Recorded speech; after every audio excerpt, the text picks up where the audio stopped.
Pasas el día conectado, escondido en algún lugar, acechando como un extraño,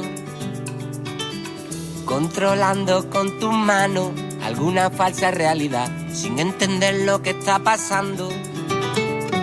Tienes que tratar de comprender que están cayendo estrellas en el mar y no las ves. Vas mirando de reojo a la verdad, son los rostros de la vergüenza que te rozan sin tocar. Mires para otro lado, a mi corazón abandonado. Se está haciendo muy tarde para levantarte. Por eso que se abra la muralla y se crucen las palabras olvidadas en la playa. Por eso si te quedas a mi lado, en cualquier frontera todos somos refugiados. Muy buenas tardes, ¿cómo estáis? Bienvenidos todos y todas, soy María José García de la Comisión Española de Ayuda al Refugiado, CEAR, y esto que empieza es Red Refugio, un programa que hacemos desde CEAR en la onda local de Andalucía. Y con él, con Red Refugio, un espacio en el que nos acercamos a la realidad de las personas refugiadas y a la situación que obliga a tantas de ellas a abandonar sus países de origen.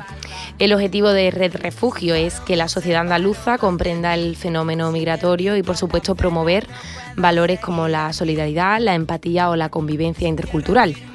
Y en este programa que hacemos desde CEAR en Sevilla me acompañan cada semana mi equipo de voluntariado, que son Luismi y Carmen.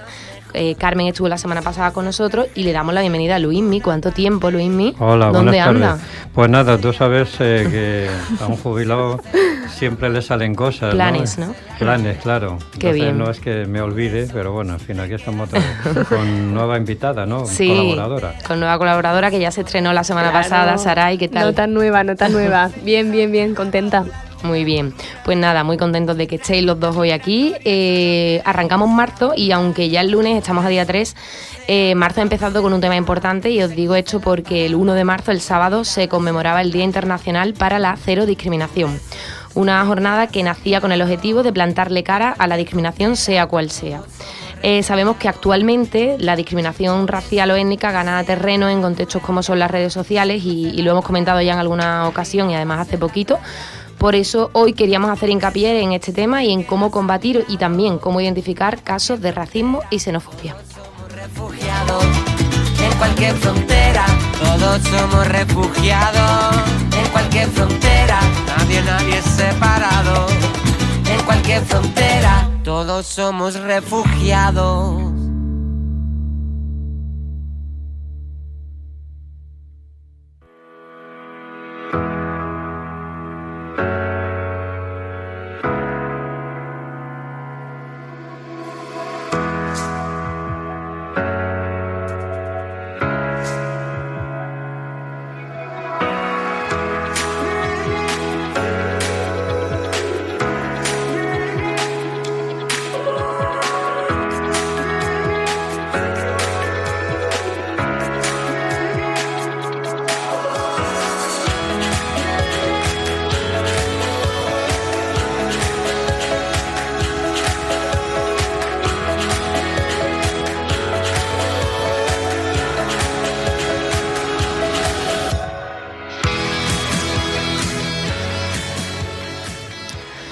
Y para conocer cómo la discriminación racial y la xenofobia se manifiestan desafortunadamente en el día a día, vamos a hablar con alguien que ya nos ha acompañado en otras ocasiones en este espacio. Él es Manuel Palacín, es integrador social en CEAR en Sevilla y Manuel pues trabaja directamente e interviene con personas refugiadas y personas que a la par han sido víctimas de este tipo de situación, de discriminación. Manuel, muy buenas tardes, ya te tenemos por teléfono. Hola, buenas tardes. Muchas gracias por la invitación.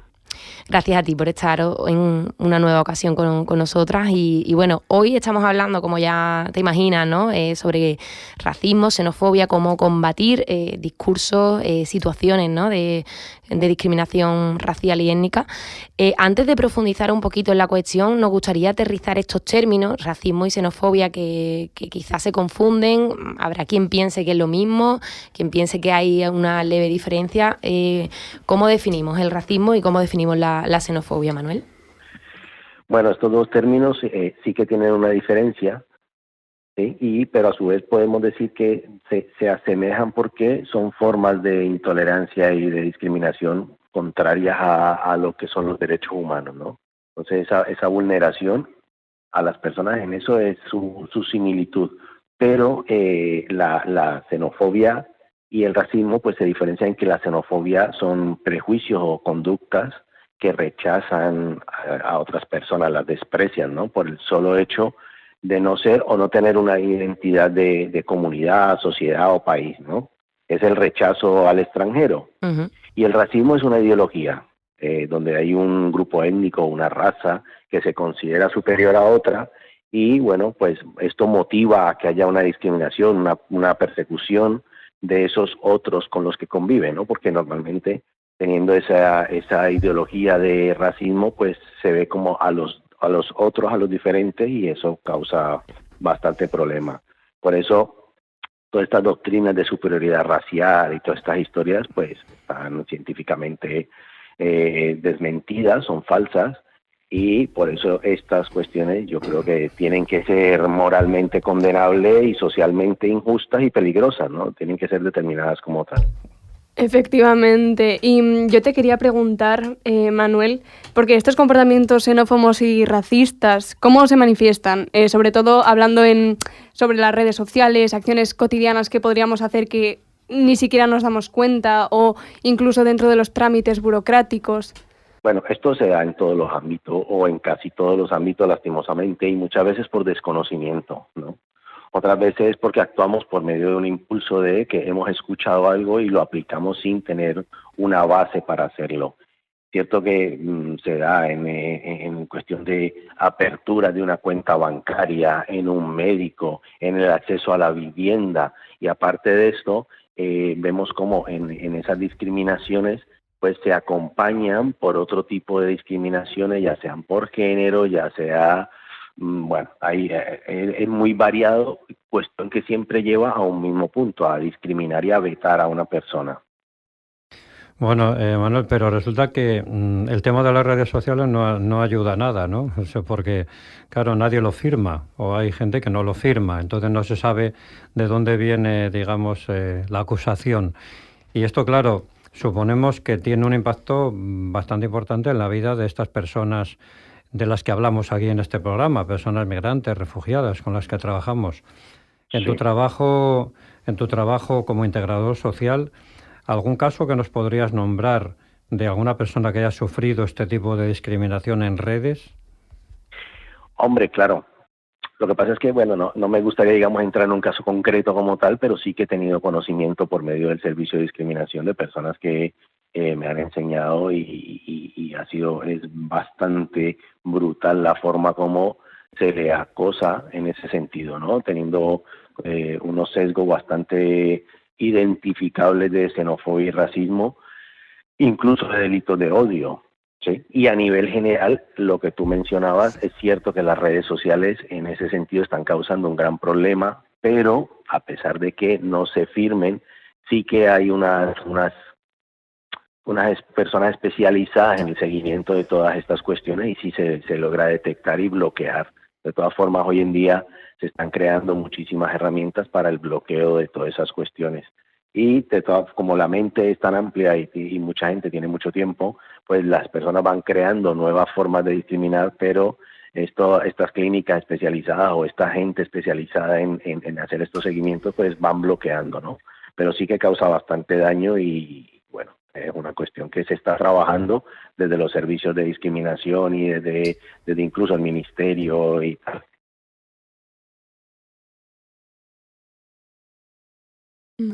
Manuel, ¿estás ahí? Sí, yo sigo vale, aquí, claro. que parecía que te habíamos perdido. Vale, No, sigo. pues sigo, que justo efectivamente lo que decías, Manuel, que la discriminación puede tomar muchas formas, y muchas veces las propias víctimas de discriminación y de ataques xenófobos y racistas no saben que estas situaciones pueden y deben ser denunciadas, ¿no? Por tanto, yo te quería preguntar, ¿cómo puede una persona afectada denunciarla y qué barreras suelen enfrentar a la hora de iniciar este proceso? La primera barrera que se encuentran o que nos encontramos es la infradenuncia, por temor a denunciar, por desconocimiento, Por eso nosotros desde el Servicio de Discriminación y desde SEAR se lucha contra este eje del racismo, en este eje del racismo y la xenofobia, para las personas que la sufren, para darles a conocer mediante charlas, mediante díptico, mediante correo, por todas las formas que tengamos de acceso, para que las personas conozcan y pierdan ese temor en denunciar que han sido víctimas, y también darles el conocimiento, porque hay personas que no lo ven como tal, a pesar de que lo sea. Entonces hay que aclararles algunos conceptos para que estas personas puedan seguir denunciando. Claro. Pero eso, la infradenuncia y el temor es una cuestión que va muy cogida de la mano. Claro. Y Manuel, suponemos, ¿no?, que este tipo de situaciones, personas que están expuestas a situaciones de discriminación, afecta, ¿no?, a la salud mental, al estado de ánimo de quienes la sufren, que además seguramente se añade a lo que ya traen detrás, ¿no? Trayecto migratorio traumático en muchos casos, las dificultades de por sí, ¿no?, de iniciar una nueva vida, en muchos casos con un idioma diferente, dificultades de acceso a empleo, a la vivienda, y esto se suma pues a una situación de discriminación. ¿Cómo les afecta a su salud mental? Eso está claro. O sea, lo que tú dices es así. Es una persona que migra ya por sí viene con una carga emocional y con una carga que es difícil de llevar y de esclarecer en algún momento, y la salud mental se ve afectada porque puede anular a la persona, puede sentir que no está acompañado, que nadie le apoya, se disminuyen sus posibilidades y sus capacidades personales, laborales, sociales, en fin, que es una afección bastante grande y es muy detectable, ¿verdad? Pero la persona muchas veces, por estar, digamos, metida en ese círculo en que entra, no se da cuenta de que está así, pero no busca ayuda por lo mismo, porque no lo detecta o no siente el deseo por todo lo que le causa, ¿no?, estas discriminaciones y la salud mental. Uh-huh. Pues Manuel, nada, dejamos ahí importante, ¿no?, que las personas sepan que pueden denunciar este tipo de situaciones, ¿no? No sé si lo has comentado, el cómo hacerlo. Bueno, hay una línea gratuita que es el 021. Uh-huh. Es una línea que cualquier persona puede llamar, y no solamente la persona que ha sido discriminada como tal, sino cualquier persona que detecte, porque a alguien, un amigo, una amiga le han discriminado y esa persona como tal no lo ve o no lo detecta, pero yo sí. Cualquier persona puede llamar y ponerlo en conocimiento del servicio, y no, vamos, que todo es anónimo y no hay ningún problema. También si entran en la página, por ejemplo, del CEDRE directamente, del Consejo para la Eliminación Racial o Étnica, ahí hay un formulario, o por medio de un correo electrónico que es a nivel estatal, que es un correo que llega a nosotros, que es el asistenciavíctimasracismo@igualdad.gov.es. Uh-huh. Por medio de esos, y bueno, a quien sea, nosotros estamos trabajando también en esa línea, luchando contra eso. Pues las personas que sepan dónde está la oficina, aquí en Avenida Itasa, pues se pueden acercar y preguntar, que aquí le atendemos sin ningún problema. Pues Manuel, estupendo, ahí queda toda esa información. Nosotros la recordaremos también a través de nuestras redes sociales de CEAR en Andalucía, tanto la oficina la atención que se da en Sevilla como la oficina oficial que tenemos también en Málaga. Muchísimas gracias, Manuel, por toda la información, por compartir este ratito con nosotros, que lo creemos necesario, teniendo en cuenta también, como decíamos al principio, pues el momento, ¿no?, en el que nos encontramos, donde sobre todo a través de las redes, quizás redes sociales, detectamos un potente discurso de odio, un discurso racista en este caso, y te damos las gracias porque puedas compartir toda esta información con nosotras. Pues nada, muchísimas gracias a vosotras, porque la verdad estos espacios son muy necesarios, y invitar a las personas que nos están escuchando que pueden denunciar sin ningún temor, y que es lo que tú dices, ¿no? Tenemos tenemos una oficina en Málaga, también en Canarias tenemos otra oficina en CEAR Canarias, y de todas formas a nivel estatal hay representación del Servicio de Discriminación. O sea que no hay, digamos, esa disculpa de que no sé dónde ir, ¿vale? Que claro, con tranquilidad se puede acceder para que podamos seguir luchando contra esta problemática y los delitos de odio. Ahí seguiremos en esa lucha. Muchísimas gracias, Manuel. Muchas gracias. Un Buenas abrazo. tardes.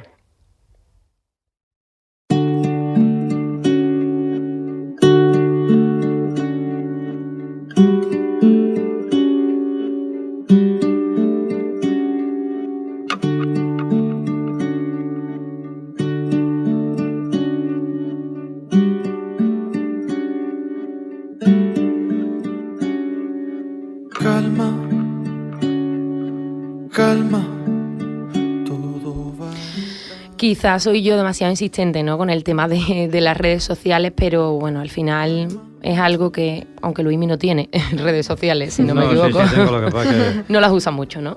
decido cuál utilizar, sí, porque Ya. las redes sociales hay que saber. Bueno, María José, yo tampoco, las ¿No uso, tienes? no. No O me sea, lo puedo creer. ahora ¿Ves? tengo, Y es más joven. pero durante mucho tiempo no tuve. Y es más Vale. joven. Bueno, pues eres de las pocas personas entonces que tienen redes sociales.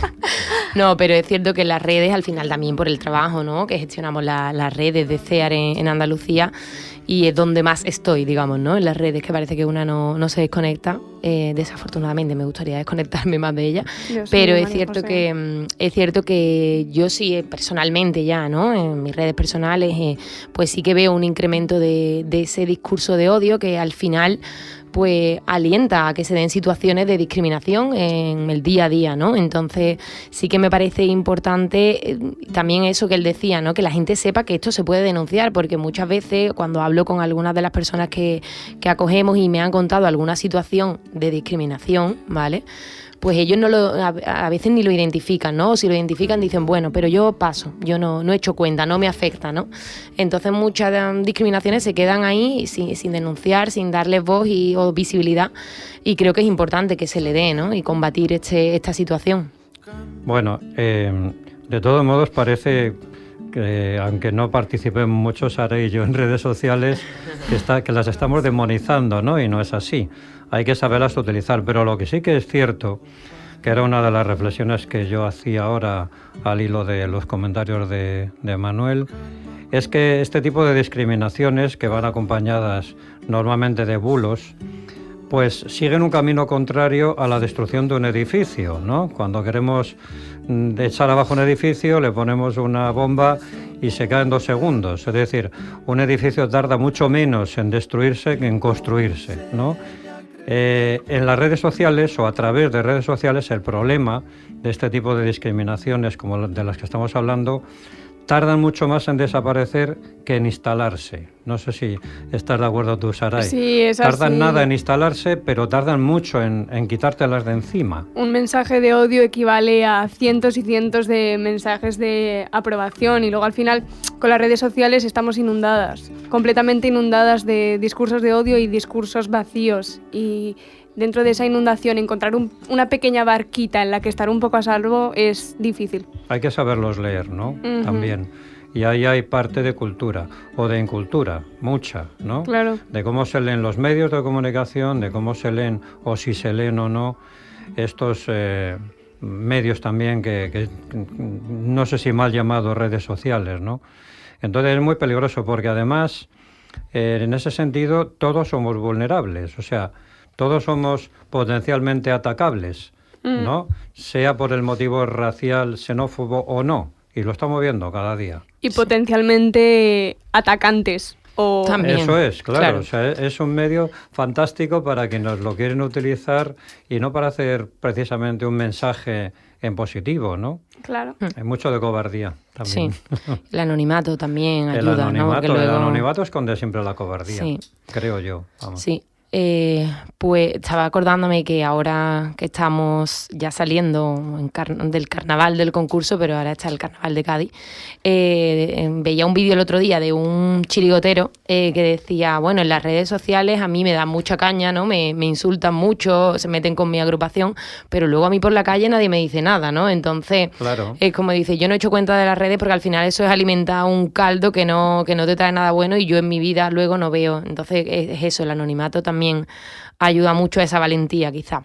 Bueno, pues muchas gracias a los dos, Luismi y Saray, por compartir estas reflexiones después de la entrevista, que ha sido muy, muy interesante.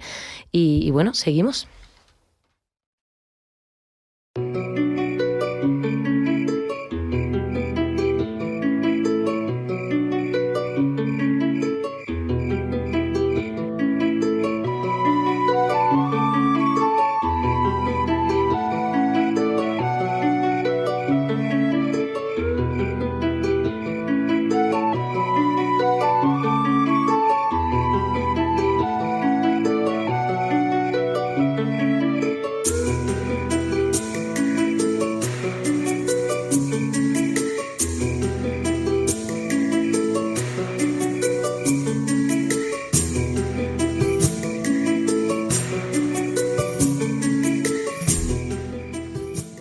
Bueno, amigos y amigas, hoy vamos a hablar de uno de los países más pobres del mundo y que además tuve la suerte de conocer, bueno, digo bien, la suerte de visitar hace ya bastantes años.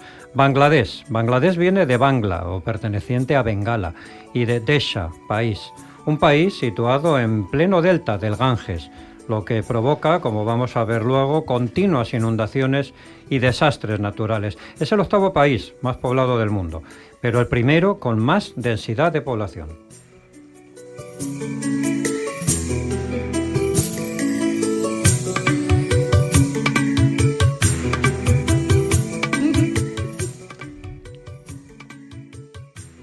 Un país en el que, por cierto, no han cesado hostilidades desde el mismísimo momento de su independencia de Pakistán, en 1947. Independencia que trajo a sus habitantes una hambruna galopante, una agitación política y golpes militares continuos.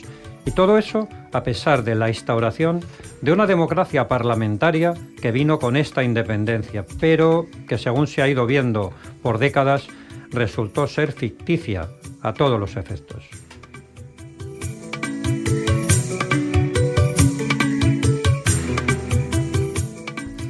Claro, Luismi, y algo curioso que quería comentar, que aunque nunca sorprendente, es sobre todo que las mujeres han ido ocupando cargos de poder en este país y siempre con las mejores intenciones de evitar corrupción, desorden y violencia. Una de ellas, Sheikh Hasina, encabezó la Liga Awami, que ganó las elecciones en 2008, pero no fue más que un sueño que le duró al país unos 16 años hasta que en 2024 fue derrocada por el propio ejército, como ya había sucedido en ocasiones anteriores. De cualquier manera, Saray, desde entonces, desde que esta mujer que nombra esta dirigente, Sheikh Hasina, ocupó el poder, la mujer en Bangladesh se ha ido empoderando y tuve la ocasión de conocer en directo lo que es el Banco de los Pobres, allí en Pakistán, no, en Bangladesh, que es el Grameen Bank.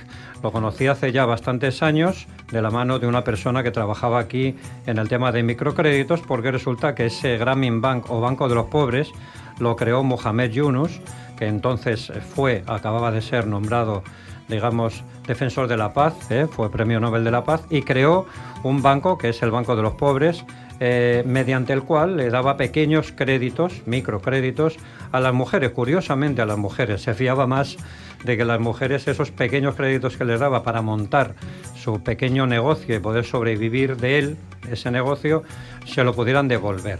Entonces fue bastante interesante la experiencia que yo viví en directo, ¿no? con esta persona y con este Banco de los Pobres. De cualquier manera, como bien dices, y pese a los intentos de esta última lideresa que has nombrado, este país desgraciadamente no ha podido escapar de los desastres naturales que han ido sucediendo y que seguirán sucediendo, y encima ahora como consecuencia del cambio climático, como las inundaciones, como la del 2017, que se llevó por delante, fíjate, a más de 140 personas muertas y 6 millones de damnificados, casi 1 millón de viviendas destruidas. En este país viven más de 160 millones de personas, 160 millones, y se calcula que si sigue así, esa tendencia climática de la que hablamos, más de una quinta parte del país va a quedar inundada. De hecho, en la última década los desastres naturales han desplazado internamente a casi 700.000 bengalíes que huyen de zonas urbanas pobres, sobre todo en la zona de Dhaka, la capital. Y además Dhaka es una capital que recibe 400.000 migrantes anuales y ya no puede más. El aumento de salinidad de las zonas inundables pone en peligro los cultivos y además hace que la vida en la costa sea insoportable.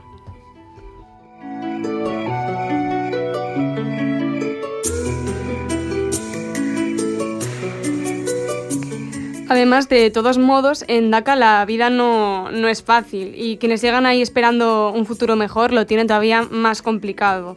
Hombres y niños que construyen rascacielos y mujeres y niñas que limpian casas o cosen ropa por una miseria y que además tienen que defenderse de la violencia sexual en el camino. Pues sí, Saray, ya que hablas de violencia sexual, fíjate la paradoja.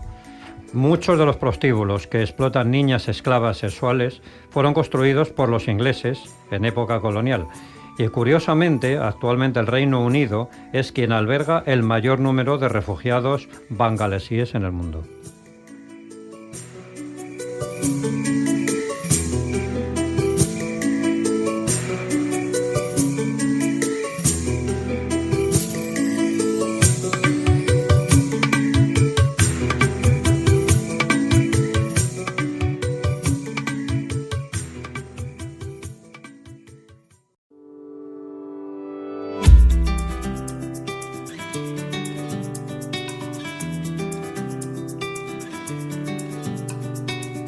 Pasas el día conectado, escondido en algún lugar, acechando como un extraño, controlando con tu mano alguna falsa realidad, sin entender lo que está pasando. Tienes que tratar de comprender que están cayendo estrellas en el mar y no las ves. Vas mirando de reojo a la verdad. Son los rostros de la vergüenza que te rozan sin tocar. Mires para otro lado, a mi corazón abandonado. Se está haciendo muy tarde para levantarte. Por eso que se abra la muralla y se crucen las palabras olvidadas en la playa. Y finaliza ya Red Refugio, un programa en el que hemos hablado de discriminación racial y étnica, y sobre todo de cómo denunciar, de informar a quien nos pueda estar oyendo y sepa que ha vivido o identifique que ha vivido una situación de discriminación, cómo puede hacer esta denuncia, y animar, por supuesto, a que se haga. Si queréis volver a escuchar este programa, podéis hacerlo en la página web de la Onda Local, www.ondalocaldeandalucía.es. También estamos por Spotify, iVoox, YouTube y la aplicación de Apple Podcast de iPhone. Ahí nos podéis buscar en todas esas plataformas por Red Refugio. Y además os recordamos, como siempre, nuestras redes sociales, que aunque Luismi y yo no seamos muy activas, nos vamos a poner a ello. Buscadnos y seguidnos como somos CEAR Andalucía en Instagram, Facebook y X. Y ya solo nos queda dar las gracias a Ángel Macías, que ha estado en la realización técnica de la Onda Local, como cada semana, y a mis compañeros de hoy. Luismi, muchas gracias. Muy bien, la semana que viene te vamos a dar vacaciones otra vez. Sí, increíble. La semana que viene estoy de viaje. Qué claro, de embajador. Anda. Qué bien vives. De embajador de Red Refugio. La vida Pues del jubilado. Qué bien.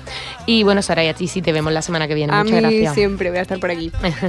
Y ya, pues nada, muchísimas gracias a todos y todas vosotras, nuestros oyentes, por acompañarnos una semana más y por hacer posible esta Red Refugio. Hasta la semana que viene. Por eso, si te quedas a mi lado, en cualquier frontera, todos somos refugiados.